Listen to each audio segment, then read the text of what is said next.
네, 이제 두 번째 동영상으로 이제 파이썬의 웹 프레임워크에 대한 내용으로 이제 진행을 하겠습니다.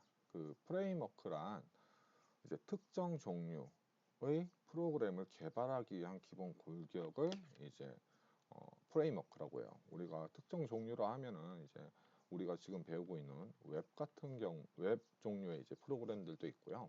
그리고 뭐 안드로이드나 이제 아이폰과 같은 이제 모바일 앱을 이제 만들기 위한 프로그램들도 있겠죠. 그런 종류들의 이제 프로그램을 뭐 웹이면 웹, 안드로이드면 안드로이드 그런 것들을 개발하기 위한 기본 골격들을 이제 제공해주는 그런 일종의 라이브러리 같은 거라고 보시면 될 것 같아요. 라이브러리보다는 좀 큰 개념이긴 하지만 아무튼 그래서 특정 종류의 프로그램을 개발하기 위해서 기본적인 기능들을 제공하여 이제 개발을 더 쉽고 빠르게 할 수 있도록 해주는 게 이제 프레임워크예요. 그래서 웹 프레임워크니까 당연히 이제 웹을 개발하기 위해서 제공되는 기능들을 이제 기본적인 기능들을 제공하겠죠. 그래서 웹 서버를 개발하기 위한 기본적인 기능들을 제공을 해주는 게 웹 프레임워크고요. 그래서 웹 프레임워크는 최소한 이제 웹 서버가 하는 역할이 뭐죠? 이제 서버가 있고 클라이언트가 있으면은 클라이언트가 요청을 하면 이제 그 요청한 내용에 대해서 서버가 응답을 해줘야 되는 거죠. 그래서 클라이언트의 요청과 어, 최소한 클라이언트의 요청과 서버의 응답을 처리하는 그런 기능들이 이제 제공이 되어 있죠. 웹에서는 보통 웹 환경에서는 클라이언트가 뭘 통해서 요청을 하냐 하면은 URL을 통해서 요청을 해요. URL을 통해서 요청을 한다라는 얘기는 우리가 어, 이제 네이버와 같은 이제 서비스에 들어가 본다고 해보죠. 그러면 이제 네이버로 접속을 할 때 이렇게 URL을 입력을 하죠. 주소를 입력을 하죠. 그럼 요런 이제 요 요청이 이제 뭐냐? 네이버의 홈 화면을 요청을 하는 URL이 되는 거예요. 그리고 우리가 블로그를 이제 보고 싶다 하면은 이제 요 URL이 이제 네이버에 있는 블로그들을 이제 요청하는 거고요. 이제 특정 글을 보고 싶다 하면 이제 요 URL이 이제 그 특정 글에 대한 서비스를 요청하는 것이 되겠죠. 그래서 이렇게 URL을 통해서 우리는 어, 서비스를 요청하게 돼요. 또는 이제 그럼 거기에 이제 서버에 있는 해당되는 파일이라든지 아니면 파이썬 코드를 찾아서 이제 실행을 해줘서 그 결과를 사용자한테 보여주게 되는 거죠. 자, 그리고 이제 템플릿이라는 이제 개념이 있는데 이 템플릿은 뭐냐 하면은 지금 우리가 방금 전에 HTTP 서버라는 걸 이용해서 단순하게 이제 웹 서버를 이제 구동을 해봤는데 얘는 단순히 이제 어떤 파일들 파일들이 있으면은 특정 파일이 있으면 서버에서 우리가 요청을 하죠. 이제 사용자가 이제 클라이언트가 요청을 하죠. URL을 통해서 요청을 했어요. 그죠? 그러면 단순히 이 파일들을 가져와서 얘한테 전달해 주는 역할 정도만 했어요. 우리가 기본 HTTP 서버에서는. 근데 이런 파일들은 내용이 바뀌지가 않죠. 그쵸?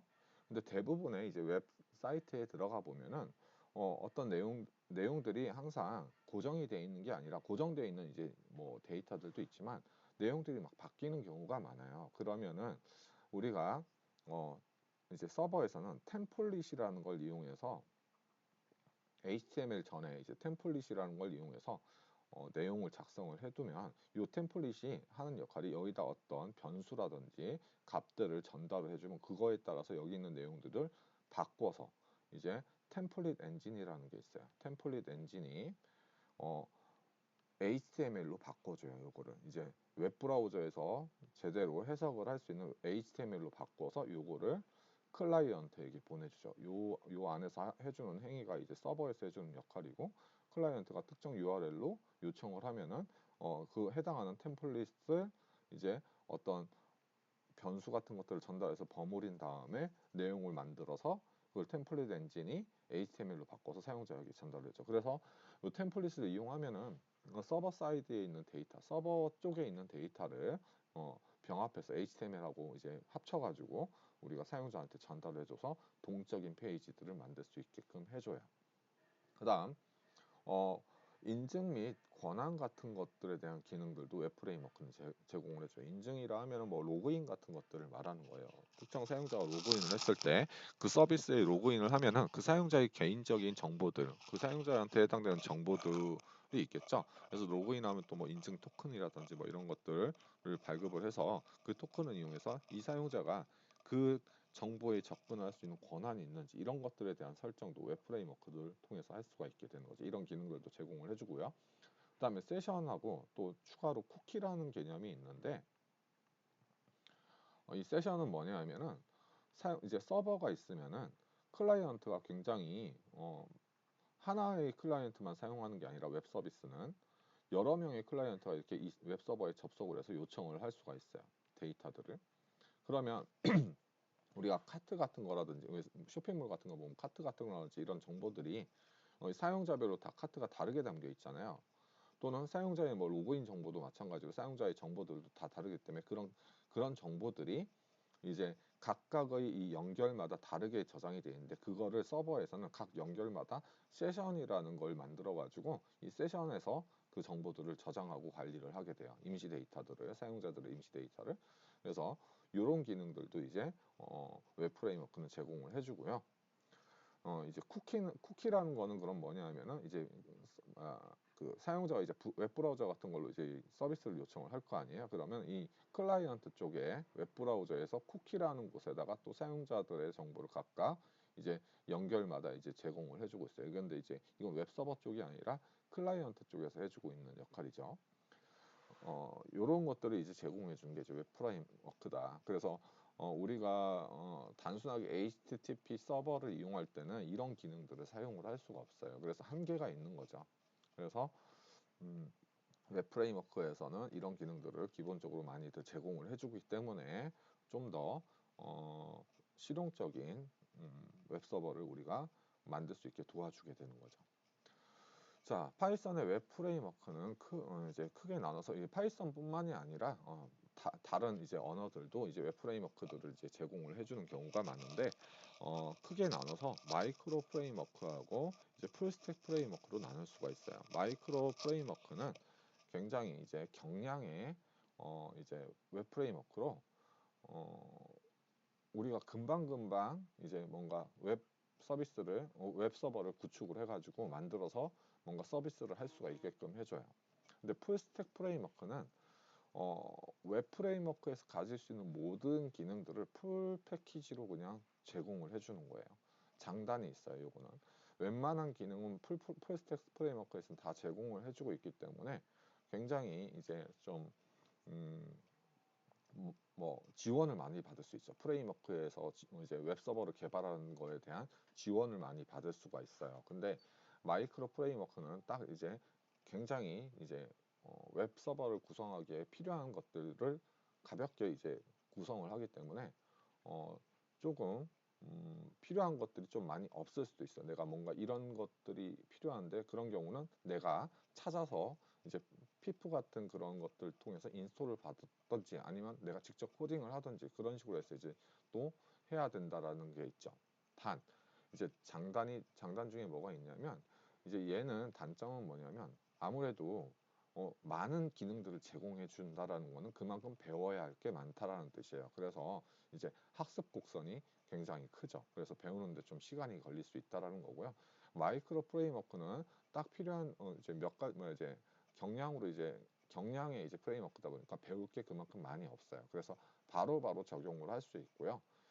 바로바로 이제 쉽게 배워서 만들 수가 있고 그리고 이제 우리가 파이썬의 기본 문법하고 여기에서 제공해주는 간단한 기능들만 이용해서 조합을 해서 우리가 지금까지 배운 파이썬 프로그래밍 기법이라든지 이런 것들을 조합을 해가지고 이제 내 구미에 맞게끔 만들 수 있고 이거 같은 경우는 정해진 틀이 있어요. 이제 이 프레임워크마다 뭐 어떤 식으로 만들어라는 틀이 있게 되는데 그런 것들이 이제 조금 단점이 될 수 있어. 많은 기능을 제공하는 대신 그게 또 단점으로 작용하기도 하고 그렇게 되는 거죠.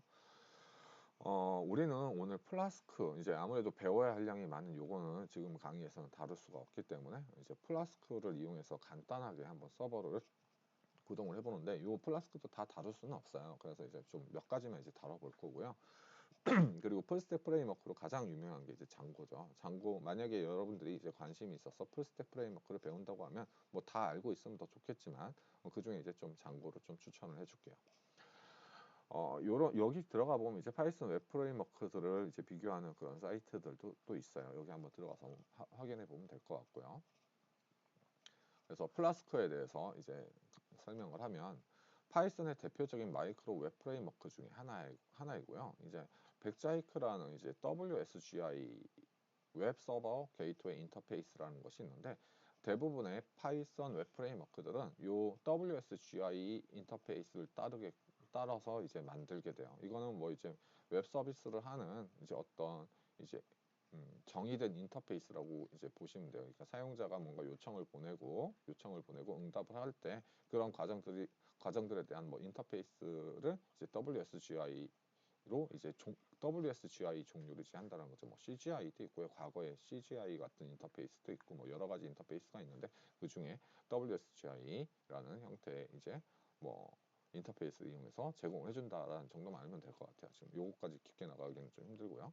그 다음에 아까 템플릿 엔진이 있다고 했죠. 그 중에 템플릿 엔진도 종류가 굉장히 많이 있어요. 그 중에 이제 신사2라는 템플릿 엔진이 이제 플라스크에는 기본적으로 이제 내장이 돼 있어서 이 템플릿 엔진을 이용해서 우리가 HTML 문서를 이제 템플릿 엔진을 이용해서 동적으로 사용자에게 제공을 할 수가 있게 되죠.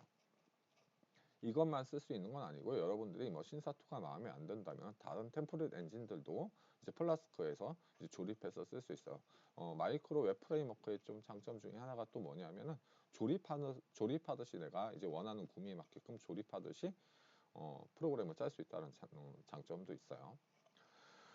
자, 그 다음에 WSGI에 대한 얘기는 뭐 요 정도로 이제 설명을 이제 마치고요. 그 다음에 아무튼 요거 두 개 기반 자꾸 설명이 꼬이네요. 어쨌든 요 두 개의 기반으로 이제 우리가 플라스크가 구성이 되어 있고요. 여기 하나 빠진 게 BSD 라이센스라는 게 있는데 이 라이센스는 우리가 어떤 프로그램을 상용으로 만들 때 굉장히 중요해요.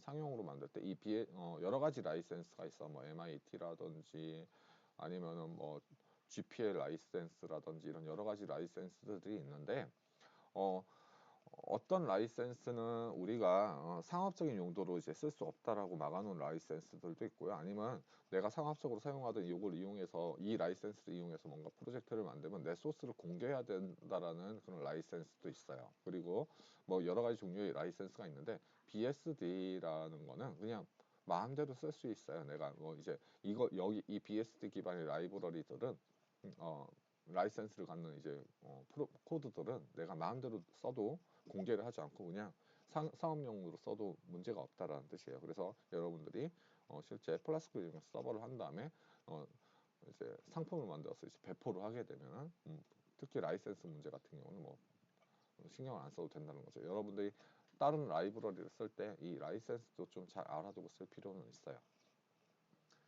그다음 아까도 말했지만 플라스크는 가벼운 웹 프레임워크이기 때문에 이제 쉽게 배우기도 쉽고 빨리빨리 이제 적용해서 좀 공부를 해볼 수가 있어요. 그래서 간단한 코어 엔진을 제공하지만 쉽게 확장해서 사용할 수 있게 여러 가지 확장 기능들을 지원을 하고요.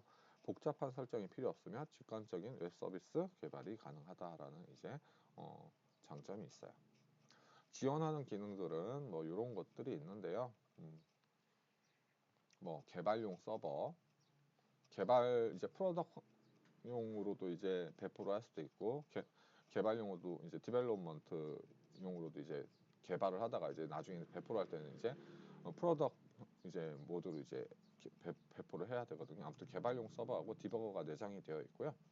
단위 테스트는 내가 어떤 특정한 요청을 했을 때 어떤 결과를 보내주는 거에서 제대로 결과가 나오는지 각각의 이제 뭐 어떤 요청과 응답에 대해서 테스트를 해볼 필요가 있을 수가 있어요. 그런 단위 테스트를 할 수 있는 기능을 지원을 해주고 있고 그리고 레스트풀 요청 처리도 만들기가 쉽게 되어 있고요. 신사 템플릿 아까 있다고 했고 안전한 쿠키를 사용할 수 있게끔 쿠키는 아까 브라우저 단에서 이제 어떤 브라우저 단에서 이렇게 사용자 임시 데이터를 저장하는 이제 저장 공간이라고 보시면 되는데 이게 해커들에 의해서 이제 이 정보가 탈취될 수가 있는데 이걸 뭐 암호화를 해서 저장을 해 놓는다든지 그런 식으로 이제 안전한 쿠키를 지원하는 기능도 이제 플라스크에 내장이 되어 있고요.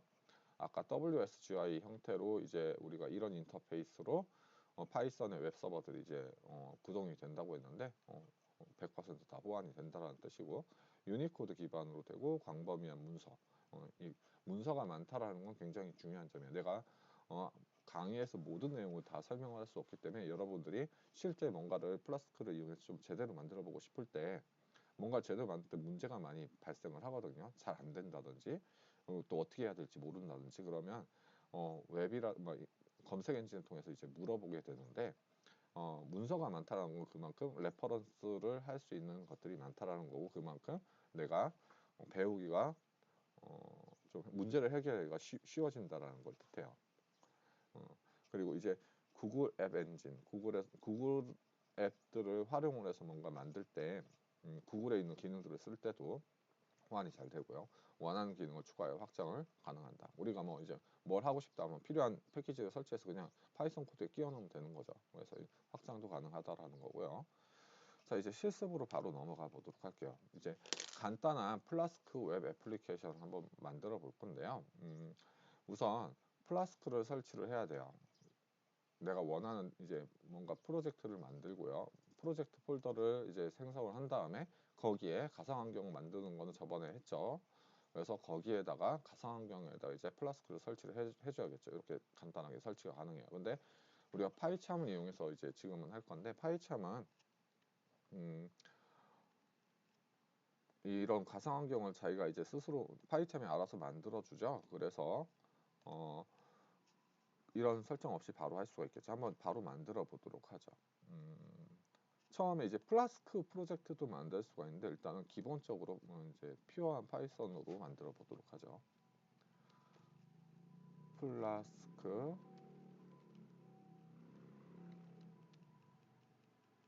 EX라는 프로젝트를 만들고요.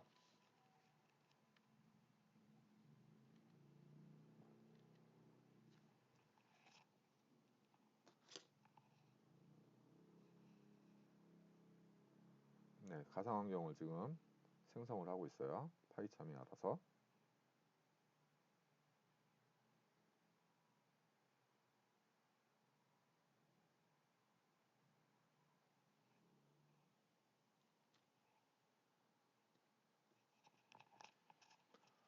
네, 좀 기다려야 되고요. 네, 그래서 이제 거기에 이제 프로젝트가 만들어지면은 일단은 요거를 설치를 해야 돼요. 플라스크를 설치하고 요런 코드를 작성을 해볼 거예요. 자, 이제 만들어진 것 같아요. 자, 우선 플라스크를 설치를 해야 되는데 외부 이제 서드 파티 패키지를 설치하기 위해서 세팅으로 들어가서 여기서 프로젝트에 보면 프로젝트 인터프리터라는 부분이 있죠. 여기에 플러스를 눌러서 플라스크를 검색을 해보면 이렇게 나와요. 요거를 직접 여기서 이용해서 인스톨 패키지를 하는 방법도 있는데 저는 이제 이런 방법보다는 뷰에 보면은 툴 윈도우즈에 터미널을 실행을 시킬 수가 있어요. 이렇게 그러면 이미 가상 환경이 되어 있거든요. 이 터미널을 열면은 단축키로는 Alt F12를 누르면 바로 이렇게 나와요. 그래서 여기서 그냥 바로 이렇게 설치를 해도 상관은 없어요. 플라스크를 설치를 해주고요. 예, 그럼 뭐 요런 이제 추가적인 패키지들 플라스크에서 뭐 신사2 템플릿 기본으로 쓴다고 하고 백자이크 WSGI 인터페이스 쓴다고 했죠. 이런 것들이 이제 기본적으로 설치가 돼요. 그래서 피프 리스트를 해보면은 이렇게 그 가상 환경에 이런 것들이 설치가 돼 있죠. 그래서 우리가 플라스크가 잘 설치가 된 걸 확인할 수가 있어요. 자, 그러면 이제 hello.py 파일을 만들어 보죠. 파이썬 파일 hello 파일을 만들고요. 자, 이제 필요한 이제 플라스크 앱을 만들기 때문에 필요한 모듈을 이제 임포트를 해보도록 하죠. 자, 플라스크 모듈에 패키지에 있는 플라스크라는 클래스를 가지고 왔고요. 이제 앱이라고 해요. 보통 이제 서버도 하나의 애플리케이션이기 때문에 앱을 만들 건데 그거를 플라스크 클래스를 이용해서 만들어 주면 되는데 여기다가 앱 이름을 여기다 넣어주면 돼요. 앱 이름을 넣어주면 되는데 기본적으로 파일의 이름하고 똑같이 만드는 경우가 많기 때문에 이 hello.py잖아요. 그래서 네임을 해주게 되면은 알아서 이 이름이 이 앱의 이름이 그렇죠. 파일의 이름 hello로 이제 자동으로 만들어지게 되고요. 그다음에 app 클래스를 만들면은 여기 이 객체 안에는 클래스로 만든 객체 안에는 데코레이터가 몇 개 있는데 app 라우트라는 데코레이터가 있어요. 데코레이터 패턴은 저번에 설명을 한 적이 있죠. 여기에 내가 서비스를 할 URL 경로 경로를 넣어주면, 그래서 이제 잠깐 좀 설명을 하면, 우리가 URL을 할 때 네이버닷컴으로 들어가면 여기가 이제 이 호스트라고 하는데, 호스트 이름 다음에 여기 다음에 이제 어떤 경로를 써주게 돼요. 뭐 이렇게 경로. 그래서 여기서부터 이 경로를 말하는 거예요. 우리가 로컬 호스트로 접속을 할 때는 로컬 호스트 8080 뭐 이런 식으로 접속을 했었잖아요. 그 다음에 요 뒤에 경로를 써주는 거거든요.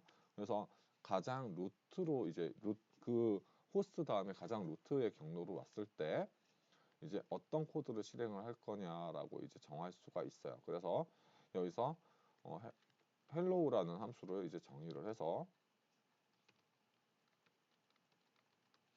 뭐를 이제 사용자한테 전달을 해줄 거냐. 이제 여기서 리턴하는 내용을 이제 요 경로, 이 데코레이터가 해주는 역할은 뭐냐면 요 경로로 들어왔을 때 요 함수의 실행 결과인 여기서 리턴을 해주는 값을 사용자한테 전달을 해주는 기능을 해줘요. 이 라우트라는 데코레이터가 해주는 역할을. 그래서 hello world라고 h1 태그를 이용해서 전달을 해주게끔 작성을 했어요. 그 다음에 이제 if 메인 쪽을 이제 해주면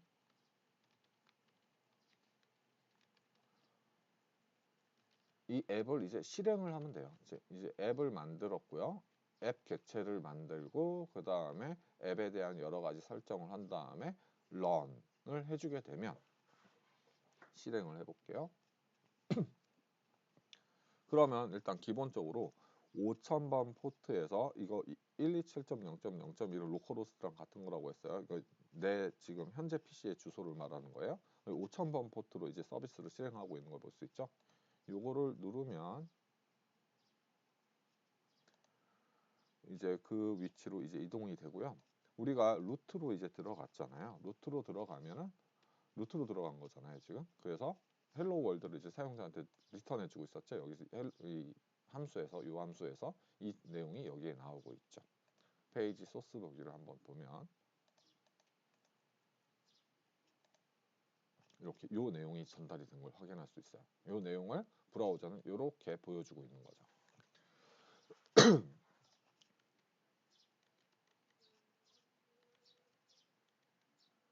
네, 그래서 이렇게 됐고요. 그다음 이제 아까 전에 이제 HTTP 서버를 이용해 가지고 이제 만든 프로젝트가 있었죠. 뭐 index.html하고 뭐 main.css, 뭐 image.jpg 이런 파일들이 있었던 그런 내용들이 있었는데, 그거를 이제 HTTP 서버로 간단한 서버를 실행시켰던 CSS에서 이제 플라스크를 이용해서 이제 한번 서비스를 하는 걸로 바꿔 보도록 할게요.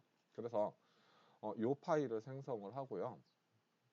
생성을 해서 이제 다음에 코드를 입력해서 한번 실행을 해보려고 해요.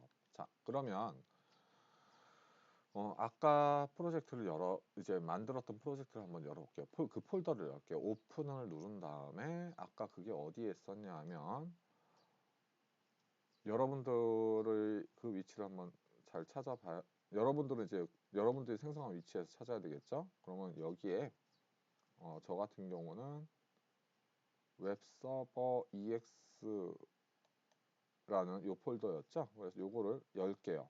뭐 이제 요거는 프로젝트 끝났으니까 지금 현재 윈도우로 열어서 종료하고 이렇게 열었어요.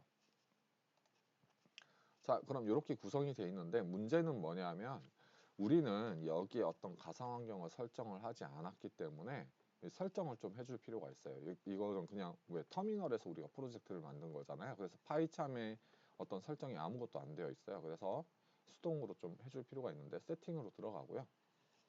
여기서 프로젝트로 가면 이제 이 프로젝트에서 사용하는 인터프리터를 설정하는 요거를 누른 다음에 지금 보면 이거는 없어요. 그래서 여기서 설정 버튼을 눌러서 add를 누르게 되면 가상환경을 만들 수가 있고요. 그래서 가상환경이 여러 가지 종류가 있는데 우리는 그중에 이제 버추얼 env를 쓰고 있잖아요. 그래서 요거를 누르게 되면은 자동으로 지금 여기에 우리가 지금 선택 연 이 폴더 아래 venv로 만들겠다고 자동으로 이제 좀 써져요. 그대로 쓰면 될 것 같고요. 그래서 베이스 인터프리터는 우리가 지금 예전에 설치한 그대로 요 설정대로 하면 돼요. 그런 다음에 OK를 누르게 되면 이제 가상환경을 얘가 만들어줘요.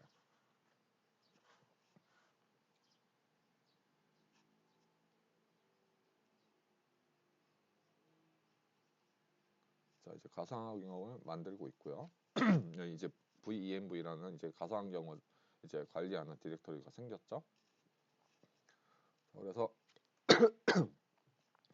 이제 되었고요. 조금만 더 기다려보죠. 이제 여러 가지 필요한 것들을 설치를 하고, 네, 이제 요걸로 이제 바뀌었어요. OK를 이제 누르고요. 음,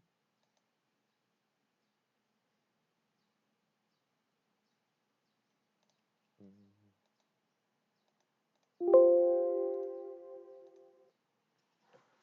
된 건가? 잠시만요. 여기 아닌데. 방금 전에 만든 게 요거죠? 네, 요거예요. 그래서 네, 지금 경로를 보니까 잘 되어 있어요. 위치하고 뭐 이런 것도 잘 되어 있어요. OK를 누를게요. 자, 그러면 이제 Alt F12를 누르면은 이제 그 가상환경으로 이제 실행이 잘 된 걸 볼 수 있어요. 아까 그 설정을 안 하면 이게 안 생겨요. 가상환경이 실행이 안 되어 있어요. 그래서 피프 리스트 해보면은 이제 기본적인 패키지들이 이제 이렇게 설치가 되어 있고요. 뭐 설치해야지 플라스크 사용할 수 있었죠? 피프 인스톨 플라스크를 설치를 해줘야지 사용할 수 있었죠. 그래서 설치를 해주고요. 자, 그래서 이제 요거를 한번 이제 코드를 작성을 하는데, 여기에서 파이썬 파일을 하나 만들고, 여기에 이제 심플 플라스크 ex 서버였나요? 서버. 자, 요 파일을 이제 만들어요. 네, 이제 동일한 패턴이에요. 또 플라스크 서버를 만들기 위해서는 기본적으로 아이고 요거를 이제 임포트를 해주고요. 앱 객체를 생성해야겠죠. 그래서 플라스크를 이용해서 이렇게 만들어져요. 자, 여기에 이제 한 가지 여기 이제 플라스크에는 여러 가지 정보들을 넣을 수가 있는데 이러한 이제 정보들을 넣을 수가 있어요. 설정하는 거예요. 이게 설정. 근데 이 중에서 스태틱 폴더라는 거를 설정을 해주는데 현재 디렉터리로 설정을 할게요. 일단은. 그럼 이제 뭐냐? 아까 이제 웹 서버 HTTP 서버에서 여기 있는 파일들을 쭉 제공을 해줬잖아요. 그 제공해주는 그 디렉터리, 그러니까 사용자가 주소를 이용해서 제공할 수 있는 그런 디렉터리를 이 현재 디렉터리로 설정을 하겠다라는 거고요. 그 다음에 또 설정해야 될 게 뭐냐면 static URL 패스라는 걸 설정을 해줘야 되는데 이거를 루트로 접근하면 이 현재 디렉터리에 있는 내용을 접근할 때 이 루트로 접근하면 이제 현재 디렉터리로부터 이제 경로에 따라서 이렇게 다 들어갈 수 있게끔 만들어 주는 거죠. 자, 이렇게 만들고요. 이렇게 설정을 했어요, 지금. 다음에 app 라우트 해가지고 홈으로 이제 가장 이제 루트로 접속을 했을 때 이 함수를 실행해서 뭘 이제 리턴을 해줄 거냐?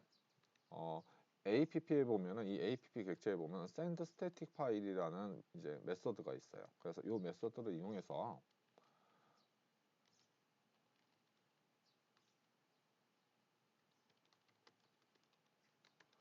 이 파일 index.html 파일 요거죠. 얘를 이제 전달을 해주는 거죠.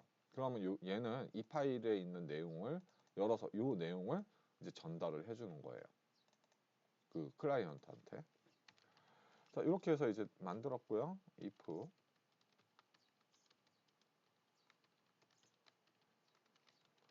이제 앱을 만들었으면 실행을 해야 되겠죠. 앱을 실행을 하는데 내가 포트가 아까 5000번이 기본이었는데 포트를 바꾸고 싶다면 여기다 포트 설정으로 8000번으로 바꾼다든지 뭐 9999 이렇게 바꿀 수가 있어요. 포트 번호를. 그리고 디버그 모드라고 해서 트루를 하게 되면 사용자가 어떤 요청을 했을 때 메시지들을 이제 이 터미널에서 실행했을 때 그 터미널에서 이제 뿌려줄 수가 있게 돼요. 자, 이제 이렇게 했으면 이제 실행을 해야 되겠죠. 터미널에서 실행하면 뭐 파이썬 한 다음에 우리가 실행해야 될 게 심플 요거를 이제 실행을 해도 되고, 아니면은 여기서 오른쪽 버튼 누른 다음에 run 해서 실행을 하면, 자, 이제 서버가 이제 어디에서 실행했냐면 9999번 포트, 여기 설정한 포트에서 실행이 되고요. 자, 들어가 보면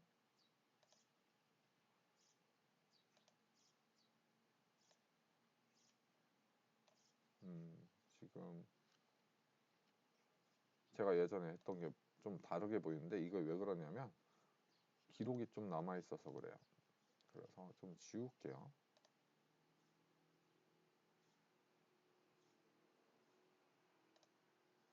캐시가 좀 남아 있어서 이런 현상이 벌어지는데,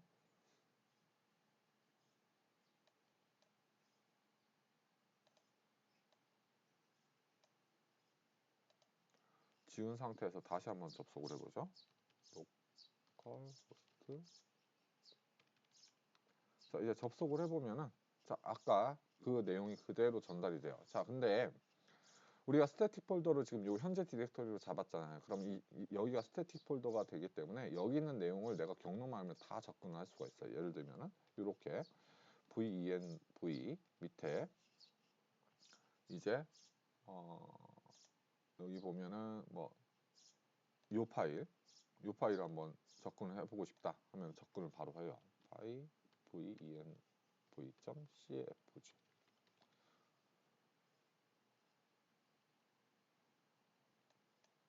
뭐지?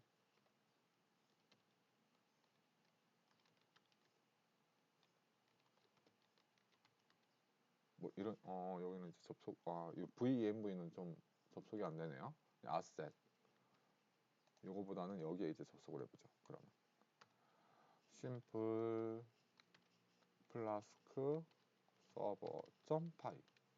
자, 이렇게 접속이 그냥 돼요. 근데 이런 코드는 노출이 되면 안 돼요. 그죠? 노출이 되면 안 되겠죠. 이런 문제들이 있어야지.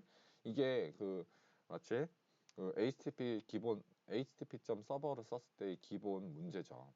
이렇게 아무거나 다 제공을 해주는 거예요. 폴더 안에 있는 내용들을 사용자한테.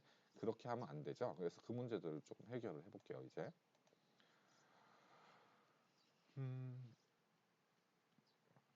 자, 그래서 이제 라우트를 한번 추가해 보는 방식으로 하고요. 좀 스태틱 폴더도 변경을 해보려고 해요. 조금씩 조금씩. 지금은 일단 라우트를 한번 추가해 보는 걸로 해볼게요. 그 문제는 조금 방금 전에 말했던 문제는 조금 이따 해결을 해보고요. 라우트를 한번 또 추가를 해보죠. 추가하는 방법은 굉장히 간단해요. 라우트 한 다음에 문자열로 이제 어떤 경로를 추가할 거냐면 그리팅이라는 경로를 추가하려고요. 그리팅 이렇게 추가를 하고 def 그리팅 한 다음에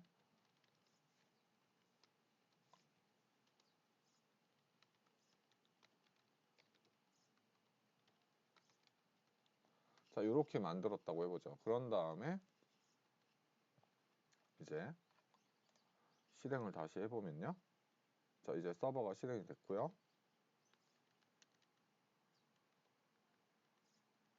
어디 갔냐?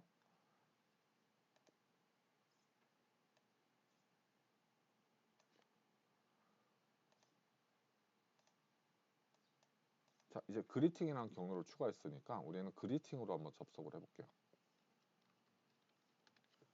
자, 그러니까 요 내용이 이제 전달이 되죠. 이렇게 이제 URL이 추가가 되는 거예요. 이제 그리팅이라는 URL로 만약에 접속을 하면 요걸 이제 보내주게끔 바꿀 수가 있는 거죠.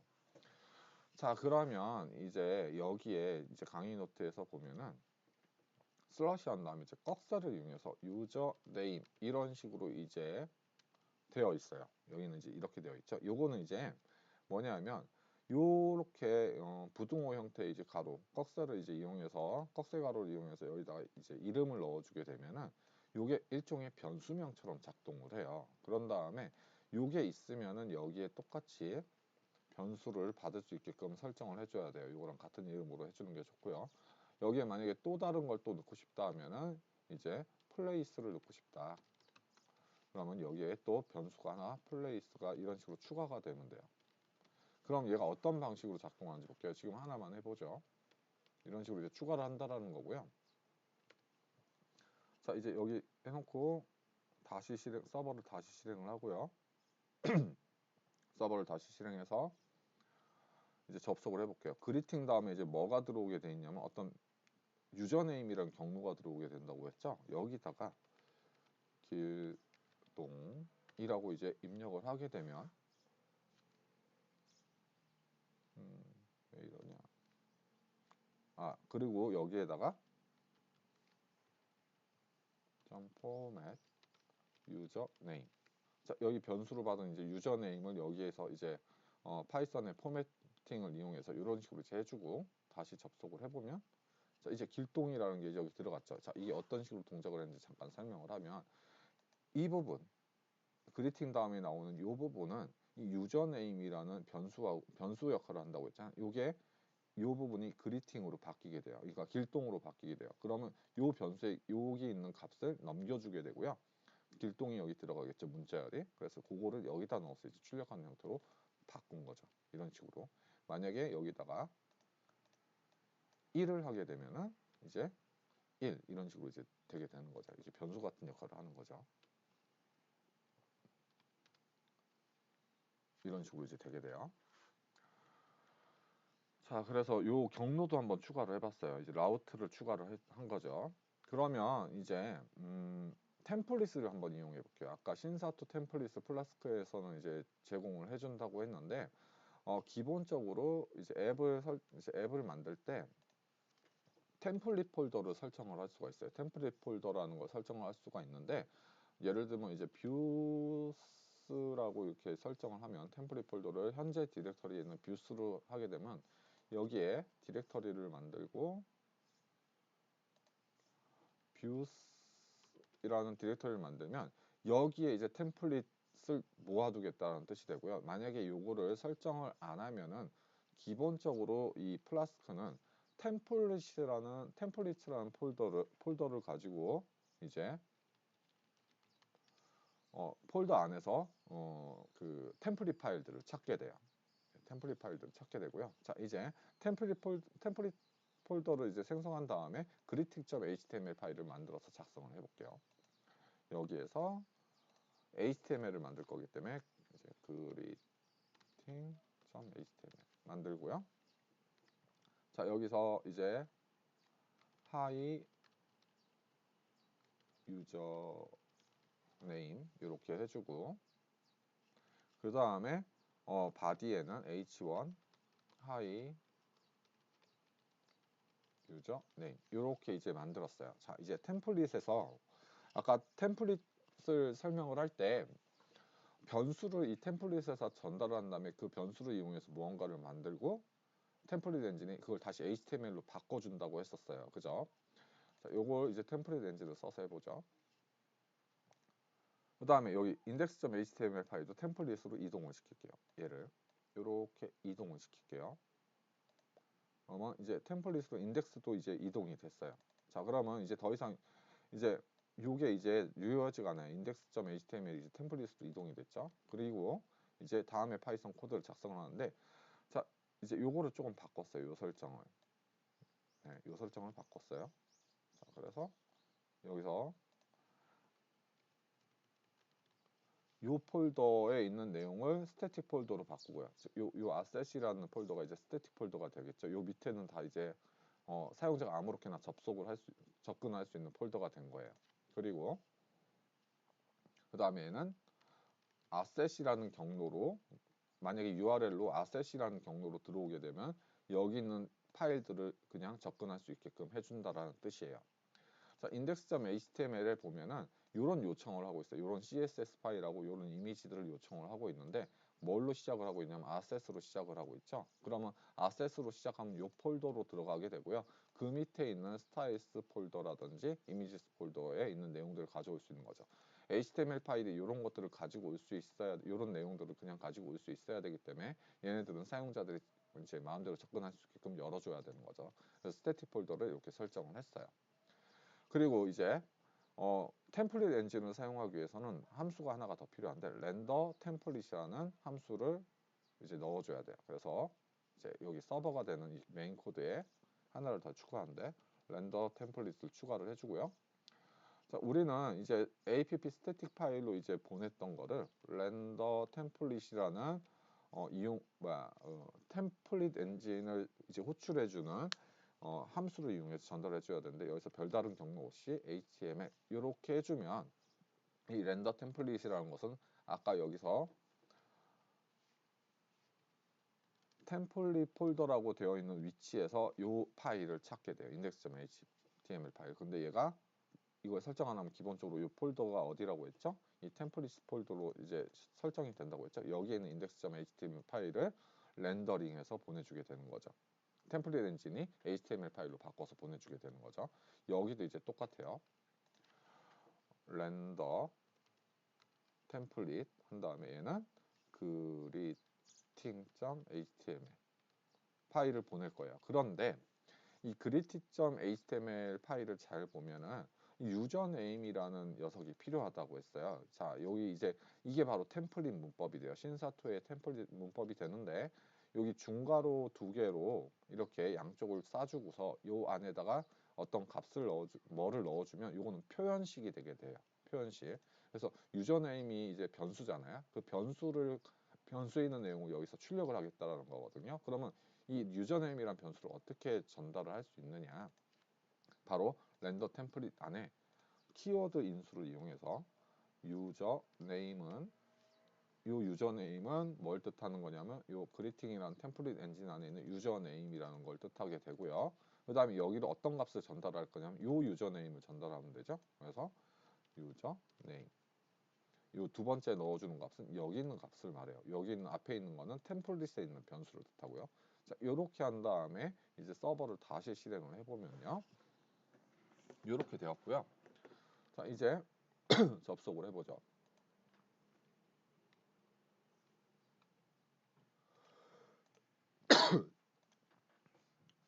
로컬호스트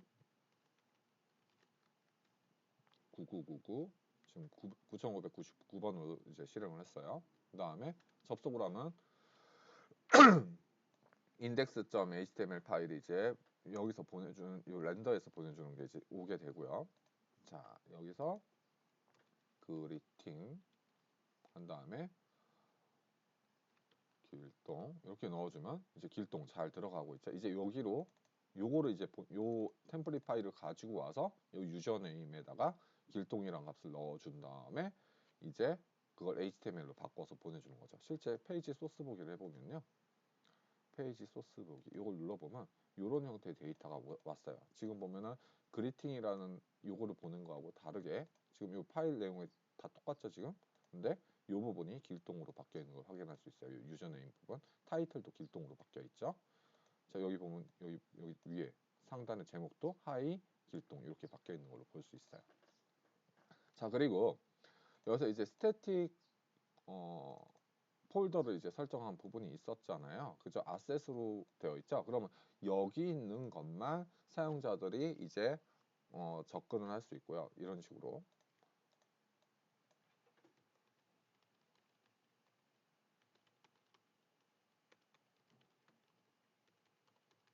자, 요런 식으로 접근이 하는데 아까 접근할 수 있었는데 요거는 어떻게 될까요? 아까 요거는 보면 안 된다고 했잖아. 심플 플라스크 서버.html 이건 보면 안 되잖아요. 그래서 not found가 떠요. 왜냐하면 여기만 스태틱 폴더로 지정해서 여기 있는 내용은 접근할 수 있지만 여기 있는 내용 그 외의 내용은 접근을 할 수가 없게 막혀 있는 거죠.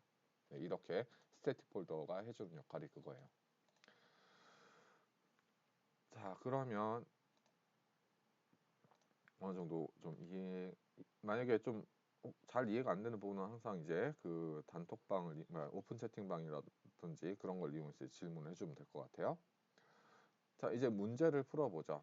플라스크 실습에서 index.html 파일을 이렇게 한번 수정을 해보고 한번 실행을 해볼게요. 이건 그냥 실행만 하면 돼요. 수정을 해서 index.html 파일로 가서요. 자, 여기 자, 단축키 하나를 알려주면은 여기서 Ctrl Alt L을 누르면 알아서 정렬을 해줘요. 파이참이 Ctrl Alt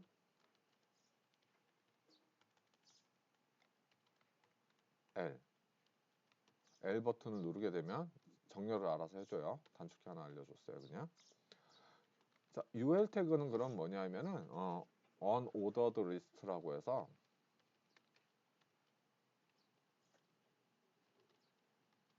요거를 이제 줄여서 UL이라고 한 거예요. 이건 뭐냐면 순서가 없는 리스트를 뜻해요. 그래서 리스트 데이터를 말하는 건데 우리가 뭐 이렇게 뭐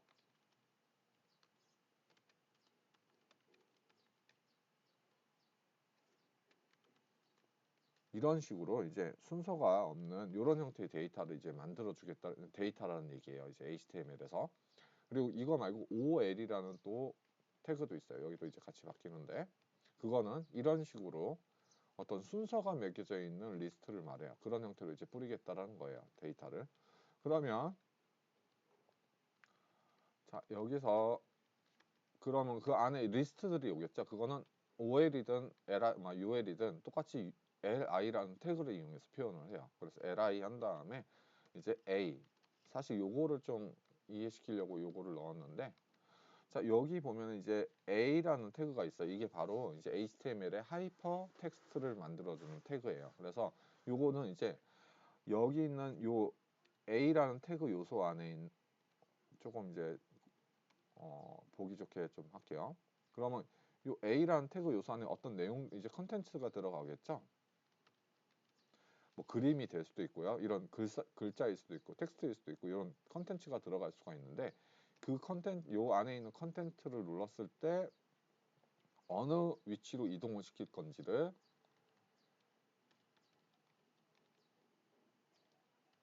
href 속성에다가 이제 넣어주면 그 URL로 이동을 시켜주는 역할을 하는 게 앵커 태그예요. A 태그, 앵커 이름은 앵커 태그라고 해요. 얘를. 그래서 자, 요렇게 하고요. 요걸 이제 여러 개를 만들 거기 때문에 요거 이제 붙여서 여러 개를 만들 거기 때문에 이제 복사해서 붙여 놓고요. 이제 뭐 여기에 이제 잡스해서 넣어주고 그 다음에 여기는 그래서 이렇게 이제 만들었어요. 자, 이렇게 만든 다음에 이제 다시 웹브라우저를 실행을 해서 거기 접속을 해볼게요. 이제 홈에.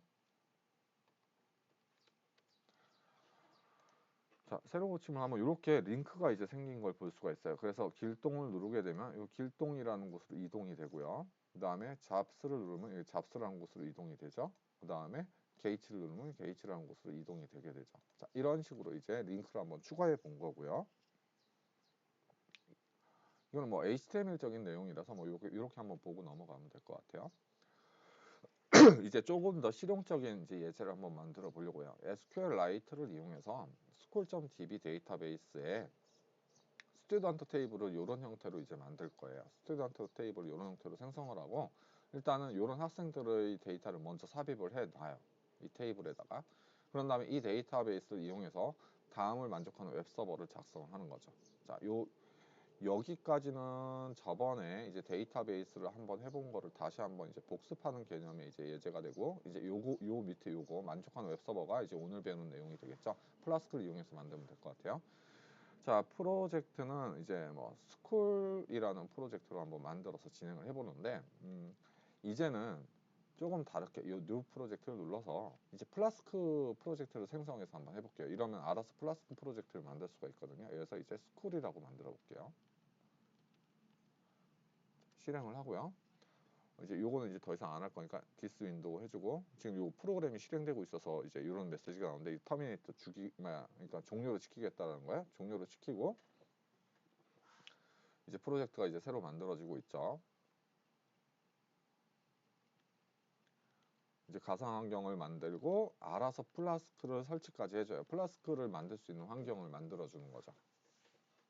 플라스크 프로젝트를 할 수 있는 환경.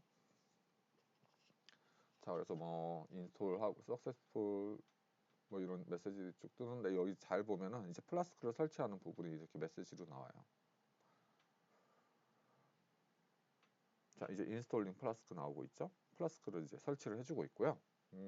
이렇게 프로젝트를 이제 하면은 좋은 점이 뭐냐면은 이제 플라스크가 실행되는 환경으로 이제 만들어줘요. 그래서 이 app.py라는 파일에다가 이제 기본적인 플라스크 실행 코드를 이제 넣어주고요.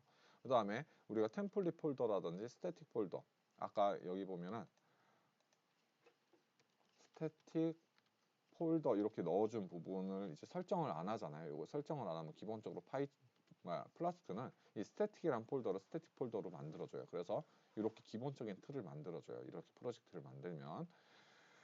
자, 그리고 이제 실행 환경 설정하는 부분을 잠깐 가보면 얘가 이제 그냥 실행을 하는 게 아니라 요거를 플라스크를 이용해서 이제 실행을 하게끔 이제 좀 바꿔줘요. 그래서 여러 가지 조금 어,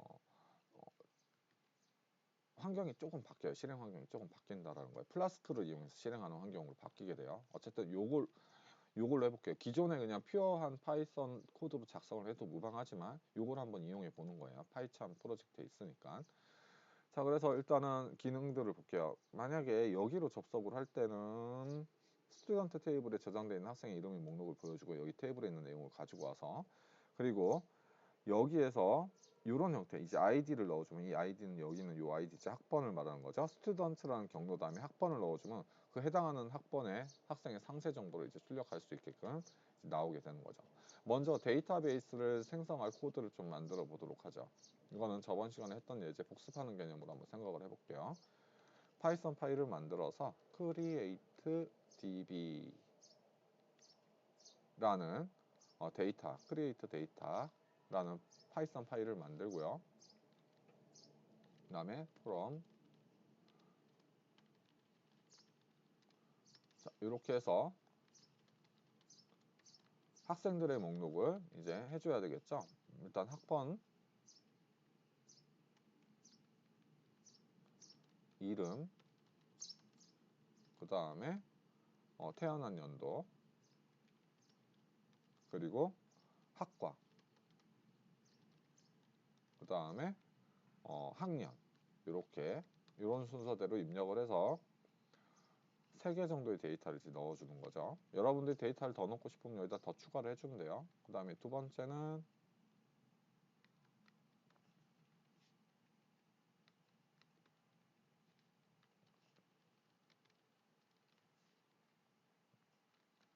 사람은 뭐 이렇게 그리고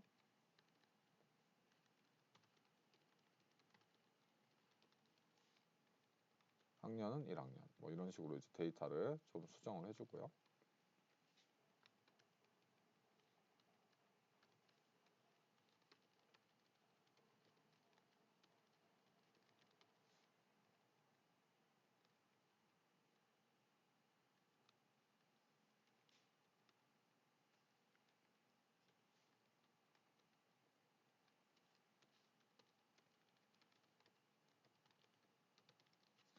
자, 이렇게 일단 데이터를 이제 정의를 해놓고 이제 DB에다 밀어 넣어야 되겠죠.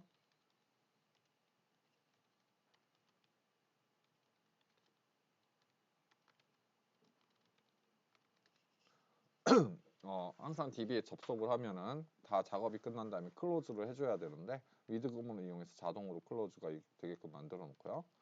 이제 명령어로 수행하려면 커서를 가지고 와야 되겠죠. 커서 객체를 생성을 해야 되겠죠. 커서를 만들고 커에다가 이제 SQL문을 실행을 하는데 먼저 테이블을 만들어야 되겠죠. create table. 자, SQL문 저번에 막 대문자로 쓰고 했었는데 사실 SQL은 대소문자를 구분하지 않아요. 그래서 이렇게 해도 되고요. if not 자, 이 테이블을 만들 거예요. 이 이름의 테이블을 만드는데 어떤 값들을 가지고 있게끔 만드느냐? id 얘는 int 값을 가지고요. 프리머리 키로 활용이 될 거고요. 그 다음에 이제 뭐죠? 이름이죠? 네, 이름. 얘는 다차 한 10글자 정도까지 쓸 수 있게끔 해주고요. 그 다음에 뭐가 있냐면 이제 생년이죠. 는 int 숫자값 넣을 수 있게끔 해주고 그 다음에 학과죠.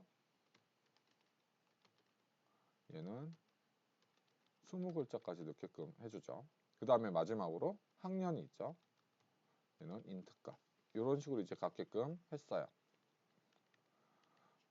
자, 이렇게 만들고 그 다음에 이제 테이블을 만들었으니까 SQL 이제 삽입해주는 SQL문을 만들게요. insert into to 요 테이블로 이제 넣는데 어떤 값들을 넣을 거냐? id, name, 그 다음에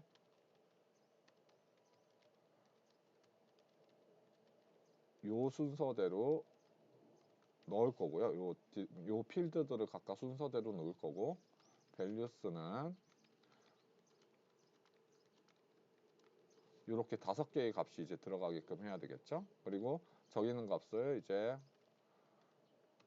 요 SQL문은 실행을 하는데 인서트 메뉴니까 한 번에 여러 개를 한 번에 다 넣어서 이렇게 실행을 해주고요. 그 다음에 잘 들어가는지 확인해 보기 위해서 셀렉트 구문을 이용해서 결과를 가져와야 되겠죠.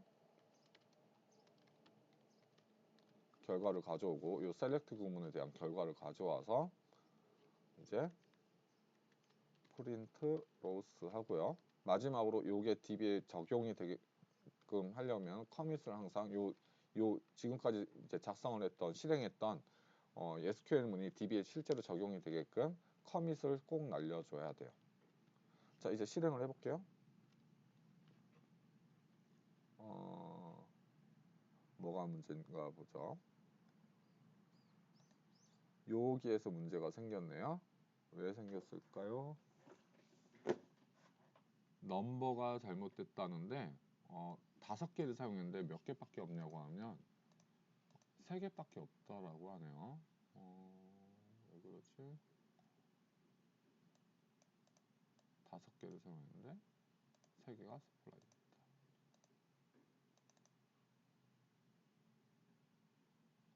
하나, 둘, 셋, 넷, 다섯.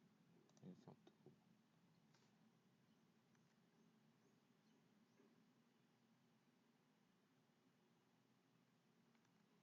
execute many죠. 여기서 잘못됐네요. many. 왜냐하면 이제 execute는 지금 보면 여기 보면은 3개의 정보가 이렇게 있잖아요. 여기 요거 덩어리가 3개가 있어요. 하나만 실행하는데 요걸 1개만 들어왔다고 생각을 하고서 요거를 각각을 한 개 한 개, 이 물음표 각각을 한 개 한 개로 해서 3개로 인식을 한 것 같아요. execute many를 이용해서 요 안에 있는 내용들을 가지고 와서 5개를 매칭을 시켜야 되죠. 다시 한번 실행하면 이제 데이터베이스에 이렇게 잘 들어간 걸 확인을 할 수가 있어요. 여러분들이 저번 시간에 데이터베이스 강의를 한 다음에 관련된 강의를 한 다음에 요거 자꾸 실행하는 걸 물어보시는 분들이 많았어요. 요거 하는 거.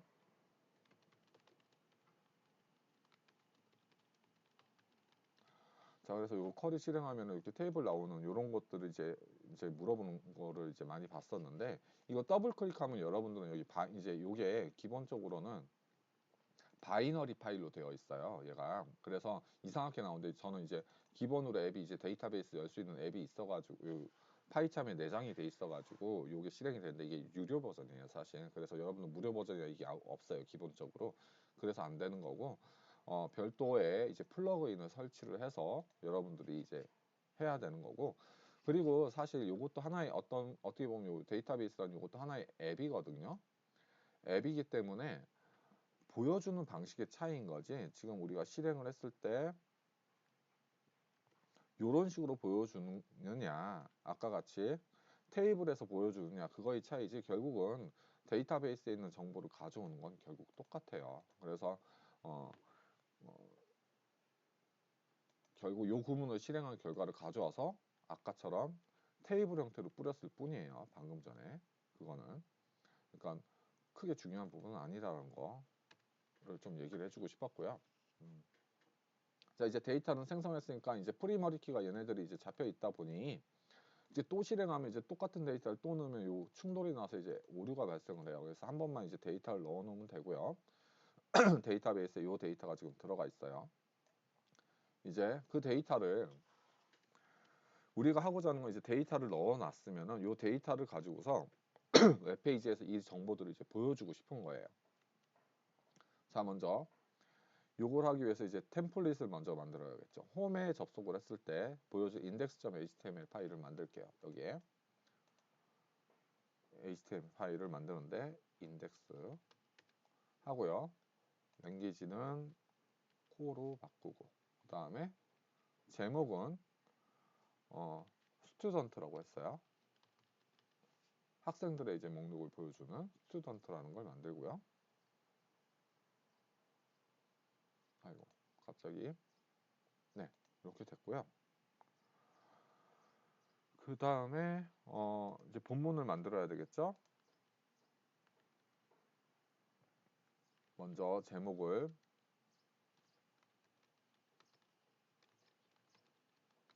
이렇게 만들어주고 그리고 자 여기서 이제 그 뭐냐 신사 템플릿에서 제공을 하는 문법이에요. 이제 보통 신사 템플릿은 어떤 문법이 있냐면 이렇게 중괄호 두 개를 이용해서 여기다가 표현식을 쓸 수 있는 문법을 제공해 주고요. 그리고 이렇게 해서 이게 아니라 이렇게 퍼센트로 해가지고 요 쌍을 이용해서 여기에는 이제 어떤 포문이라든지 if문 같은 어떤 문장을 이제 넣어줄 수가 있어요. 구문을 넣어줄 수가 있어요. 근데 이제 우리는 포문을 사용하기 때문에 이렇게 하고요. 지금 여러분들이 생성을 할 때 플라스크 프로젝트를 이용해서 생성을 하다 보니까 이게 이제 신사 템플릿을 자동으로 얘가 이제 인식을 해가지고 요 파이참이 인식을 해가지고 이렇게 자동으로 뭔가를 완성해 주는 부분도 보여요. 포구문 이용해서 자 요렇게 만들어 주고요. 이제 요거는 무슨 말이냐 이제 파이썬의 포인 구문하고 비슷해요. 스튜던트 이렇게 변수로 받은 스튜던트가 이제 여러 명의 학생이 있을 텐데 거기서부터 하나씩 가져와 가지고 여기 있는 요 사이에 있는 내용 and for 구문 사이에 있는 내용을 이제 실행을 시키겠다라는 거거든요. 그런데 파이썬 같은 경우는 이제 드려스를 이용해서 블록을 이제 하지만 블록을 이제 결정하지 포문이 이제 돌아갈 범위를 결정하지만 이 신사 템플릿에서는 HTML 이제 기본적으로 HTML 기반의 이제 코드이다 보니까 어디까지 포문을 돌려야 될지에 대한 범위를 설정을 해줘야 돼요. 그래서 보통 for 구문이면은 and for 이런 식으로 범위를 지정하고요. 만약에 if 구문이다 하면은 if로 했다면 여기는 and if 이런 식으로 이제 블록을 지정을 해주게 돼요. 자 그러면 그 전에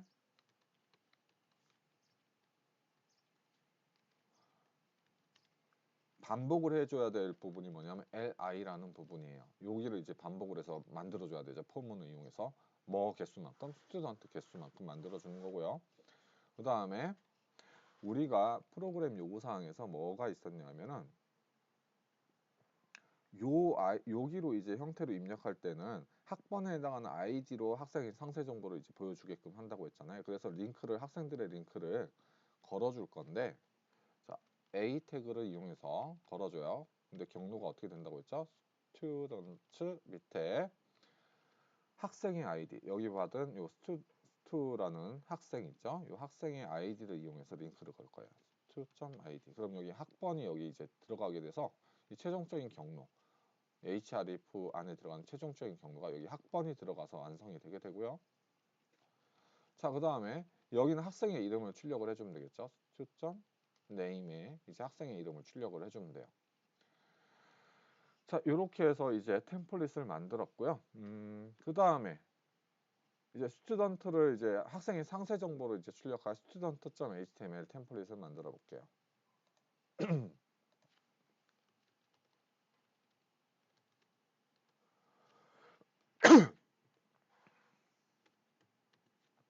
자, 여기서 이제 이 부분을 쓸 거예요. 요 타이틀을 부분에다가 이제 특정 학생의 이제 정보를 이제 보여줄 거니까 학생의 이름을 출력을 할 건데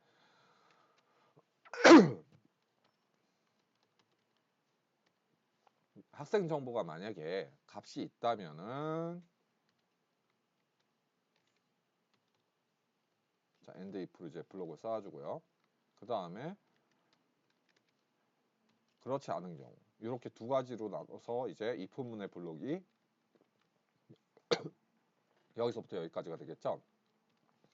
학생 정보가 있으면 그냥 뿌려주면 돼요. 학생 이름을 뿌려주고요. 이 스튜던트라는 변수에 학생 정보가 없을 수도 있어요. 오는 학생 정보가 없을 수도 있어요. 그러면 아무런 정보가 안 왔다 하면은 뭐라고 출력하냐면 찾을 수 없는 학생 정보. 아 죄송해요. 목이 아파가지고. 이렇게 이제 출력을 하게끔 만든 거예요. 타이틀 부분의 내용을.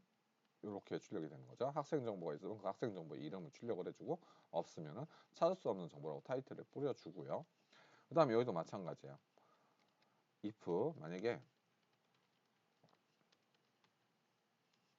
학생 정보가 있을 경우는 이제 뭐 해주면 돼요? 학생의 정보를 이제 뿌려주면 되죠. 일단은 학번이 있고요. 학번은 어디에다 넣을 거냐면 student.id에 있고요. 그 다음에 뭐였더라?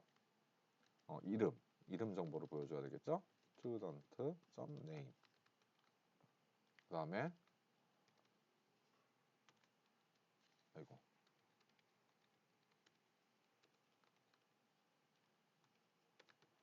그 다음에 생년.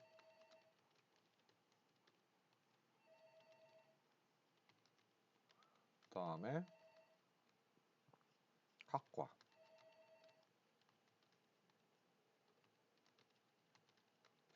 그 다음에 학년. 자, 요런 정보들을 뿌리게 돼요. 근데 없으면 학생 정보가 안 오면 이런 정보를 뿌릴 수가 없잖아요. 학생 정보가 오지 않았다면 요 스튜던트라는 변수에 전달이 안 됐으면 그래서 여기에는 학생 정보가 없습니다라고 출력을 하게끔 만들고요. 이제 end 구문이 if 구문이 다 끝났죠. 그래서 end if로 막아주게 돼요. 자, 그래서 컨트롤 알트 L을 눌러서 좀 정렬을 좀 해봤고요. 정렬을 해줬고요. 좀 깔끔하게. 자, 요렇게 이제 만들었어요. 템플릿을 만들었죠. 이제 그러면 실행 코드를 만들어야 돼요. 이제 플라스크를 이용해서 이제 실행 코드를 만들 건데, 자, 여기로 와서요. 템플릿을 쓸 거기 때문에 추가적으로 렌더 템플릿이라는 함수를 하나 넣어주고요. 그 다음에 데이터베이스를 쓸 거잖아요. 데이터베이스는 school.db 파일을 쓸 건데 우리가 SQLite 데이터베이스 쓸 거니까 여기서 SQLite 3 모듈을 임포트해서 여기서 connect라는 함수만 이제 쓸 거라서 이렇게 임포트를 해주고요. 자, 이제 DB 구문을 좀 실행할 함수를 좀 만들게요. 이제 길게 장황하게 작성하는 건 좀 그러니까 find all이라는 함수를 이용해서 이거는 모든 학생의 정보를 다 가지고 올 수 있는 가지고 와서 이제 리턴해주는 함수가 되겠어요. 그래서 with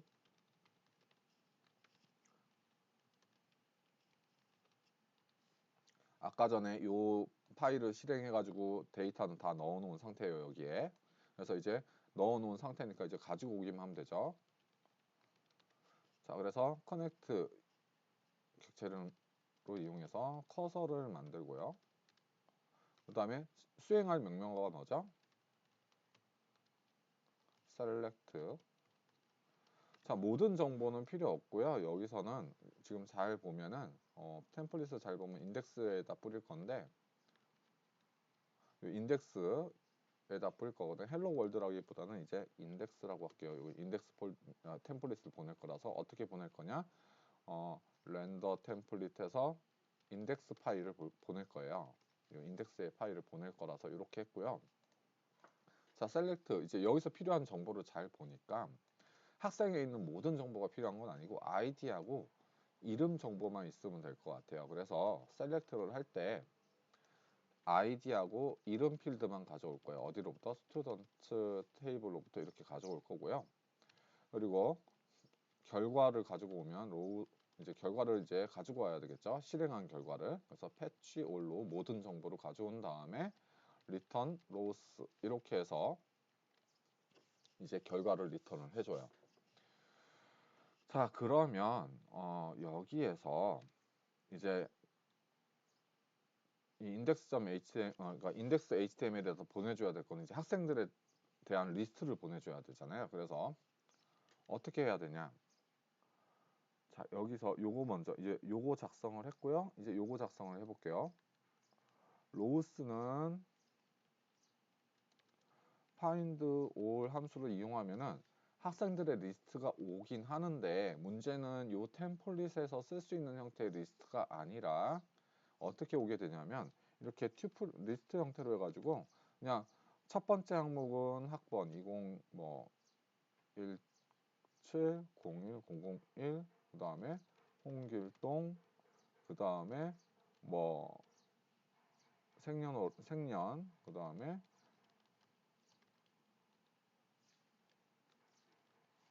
뭐 이런 식으로 오게 될 거 아니에요, 그죠? 이런 식으로 오게 될 거예요, 정보가. 그래서 요거를 좀 변환을 해줘야 돼요. 딕셔너리 형태로 변환을 해줘야 되기 때문에 요거를 리스트 내포 구문을 이용해 가지고요. 어떤 형태로 변환을 할 거냐면 for 여기서 하나씩 가져와서 이 row라는 값을 이용해서 데이터를 좀 바꿔주는 거죠. id 요 사전 데이터로 바꿔주는 거죠. 딕셔너리 데이터로. 그러면 row에 있는 몇 번째 요소죠? 학번은 첫 번째 요소죠. 그래서 0번. 그 다음에 name은 이제 두 번째 요소가 되겠죠. 로우에 있는 두 번째 아니 두 번째 인덱스 1이 두 번째죠. 그래서 요렇게 결과를 이제 좀 매핑 바꿔주는 거죠. 그런 다음에 자 여기서 필요한 변수가 바로 뭐냐면 student라는 변수예요. 여기다 넣어주면 여기서 이제 하나씩 가져와서 뿌리는 거니까 필요한 변수는 요게 되겠죠. 그래서 요거를 전달을 해줘야 돼요. 그래서 전달해주는 방법이 뭐라고 했냐면 여기다가 student 인덱스 파일에다가 스튜던트에다가 로우스를 넘기면 돼요. 자, 그래서 이제 필요한 이제 템플릿에서 필요한 변수의 값을 이제 넘겨줬고요. 그 다음에 이제 상세 정보를 가져오는 게 필요하죠. 이번엔 얘는 하나만 가져오는 거니까 find one이라고 했고요. id 정보를 이용해서 가져올 거예요. id 정보를 이용해서. 그래서 똑같이 with connect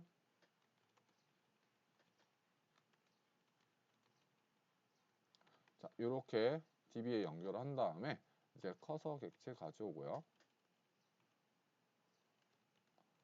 그리고 이제 실행을 해야 되겠죠. 얘는 모든 이제 상세 정보니까 모든 정보를 다 가지고 있게끔 이렇게 하고요. from to 테이블로부터 전부 다 가져오는 게 아니라 뭐를 가져와야 되냐면 조건이 id가 뭐인 거 여기서 받은 id 요걸로 해야 되죠. 자 여기서 물음표가 뭔가 여러 개가 올 수 있기 때문에 여기서 넘겨줘야 되는 거는 튜플의 형태여야 되기 때문에 이런 식으로 한 거고요. id가 일치하는 거는 이제 요렇게 넘기게 되면 얘는 튜플이 아니에요. 그래서 요렇게는 넘길 수 없고 얘를 하나밖에 없기 때문에 튜플로 해서 요렇게 이제 넘겨줘야 돼요. 자 요렇게 해서 튜플 넘겨줘서 id가 요 물음표에 들어갈 수 있게끔 만들었어요. 그 다음에 이제 결과는 어차피 학번은 하나밖에 존재하지 않기 때문에 우리가 리스트 형태가 아니라 패치 원 해가지고 하나의 데이터만 가져올 수 있게끔 하는 거죠. 그런 다음에 이거를 로우 값을 리턴을 해주면 돼요. 자 이제 라우트를 하나 추가해 보죠. 스튜던트 밑에 id 값을 받게끔 한다고 했었어요. 그죠?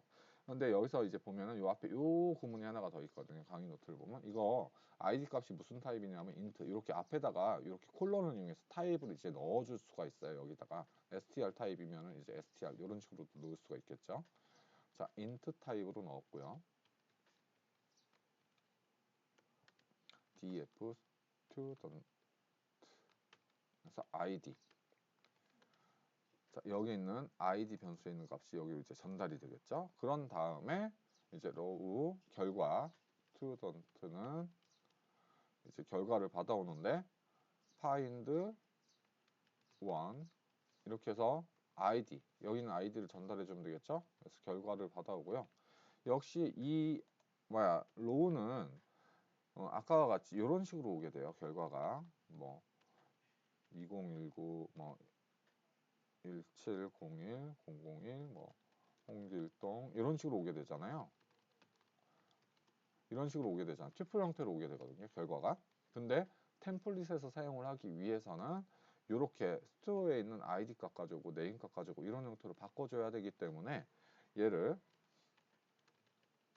딕셔너리로 바꿔줘야 되죠. ID는 자 로우의 몇 번째 오겠죠? 0번째 오겠죠. 그 다음에 네임은 로우의 두 번째 요소에 올 거고요. 그 다음에 버스 이어가 로우의 세 번째 오게 되고요. 그 다음에 디파트먼트 정보가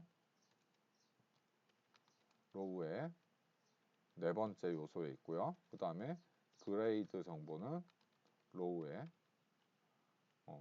마지막에 이렇게 있죠. 자, 이렇게 갖고 오고 이제 리턴 렌더 템플릿 뭘 보내야 되죠? student.html 파일을 보내야 되죠. 어디에다 넣어서? 자, 여기서 필요한 변수는 student예요. student가 필요해요. 그래서 student에다가 지금 여기서 받은 이 스투를 전달을 해주면 돼요. 자, 이렇게 해서 프로그램을 마쳤고요. 이 포트를 8080으로 이제 실행을 하게끔 하기 위해서 포트는 8080을 넣어서 이제 실행을 하면 될 것 같은데 이제 실행을 해볼게요. 런 할 때 어떤 걸 실행을 해야 되냐면 요걸 눌러서 이 스쿨을 실행을 해야 돼요. 스쿨을 실행하는데 잘 보면 포트가 8080을 넣었는데 이제 5000번이 실행이 되고 있네요. 요거는 좀 설정을 바꿔줄 필요가 있는 게 얘가 실행하는 방식이 파이썬으로 해서 이 파일을 실행하는 게 아니라 플라스크를 이용해서 실행을 하기 때문에 플라스크에 대한 환경 설정 정보가 들어있으면 그거에 맞춰서 실행을 하거든요. 그래서 여기서 에디트 컨피규레이션을 가보면요. 여기 애플리케이션 옵션이라는 부분인데 여기에다가 포트 옵션을 8080 여기다 집어넣어 줘야 되고요.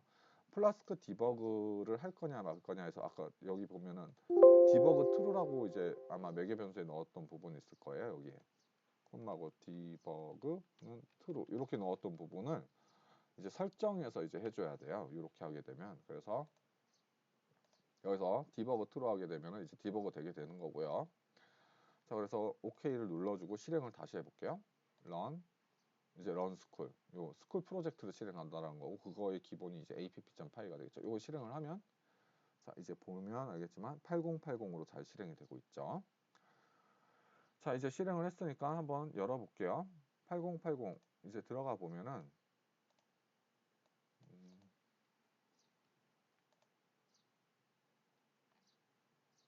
왜 이러니?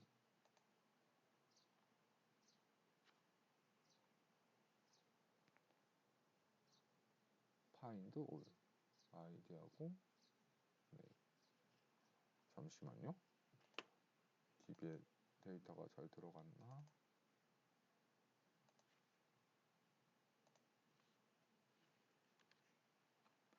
잘 들어가 있는데 다시 닫고요. 다시 한번 실행을 해보죠.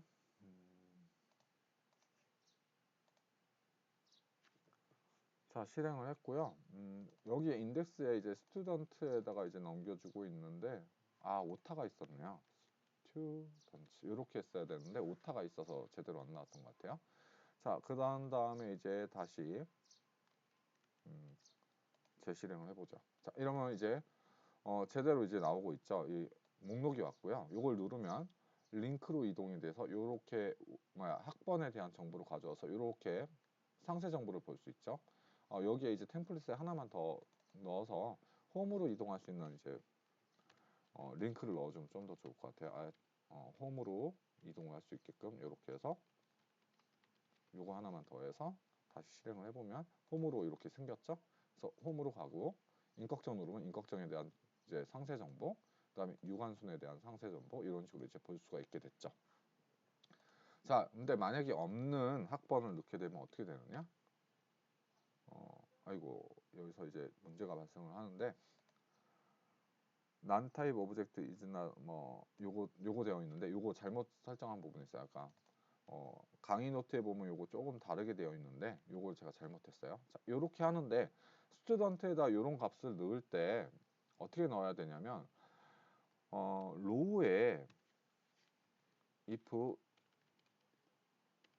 로우에 값이 이제 만약에 찾았으면 이제 로우에 여기 보면 이제 find one 함수에서 로우에 이제 어떤 찾은 데이터를 보내주는데 못 찾으면 요 로우에 값이 없겠죠. 그래서 이렇게 non 타입을 이렇게 넣어줘야 돼요. 그래서 요거를 이제 요렇게 바꿔줘요. 만약에 로우의 값이 있으면은 스튜던트의 값은 요게 되고요. 그렇지 않으면은 스튜의 값은 난으로 이제 바꿔주는 거죠. 다시 한번 이제 실행을 해볼게요. 자, 그러니까 없는 학번을 넣으니까 학생 정보가 없습니다. 이렇게 잘 되고 있고요. 역시 여기에다가 뭐 이렇게 얼토당토한 번호를 넣으면 찾을 수가 없죠. 2000번 20이라는 학번을 갖는 학생이 없죠. 그래서 학생 정보가 없습니다. 이런 식으로 이제 잘 나오고 있죠. 자, 요약을 하면 이제 예제는 여기서 마치도록 하고요. 웹서버는 웹 클라이언트로부터 HTTP 요청을 받아들여서 HTML 문서와 같은 웹페이지를 반환하는 프로그램 또는 그 프로그램을 실행하는 컴퓨터를 말한다고 했죠. 그리고 파이썬은 웹서버와 이제 서버 측 프로그램을 작성하는데 뛰어난 언어로 파이썬 기반의 많은 웹 프레임워크들이 있다고 했어요. 뭐 장고도 있었고 뭐 피라미드 뭐 여러 가지 있었죠. 그리고 요 http.server라는 표준 모듈을 사용하면 간단하게 웹서버를 실행할 수 있었었죠. 별다른 코드 없이. 근데 이제 요거는 테스트용으로만 쓰라고 했었고요. 그리고 웹 프레임워크는 웹서버를 개발하기 위한 기본 기능, 최소의 클라이언트 요청과 서버 응답을 처리하는 것들을 제공을 해서 개발을 더 쉽고 빠르게 해준다고 했었고요. 그중 이 웹 프레임워크들 중에 플라스크는 파이썬의 대표적인 마이크로 웹 프레임워크이고 백자이크 WSGI 라이브러리하고 신사 템플릿 엔진을 기반으로 해서 만들어졌다고 했었죠. 그죠? 자, 그렇게 해서 이제 두 번째 동영상 여기서 마치도록 하고요. 이제 세 번째 웹 서비스 및 자동화는 이제 다음 동영상에서 다루도록 하겠습니다.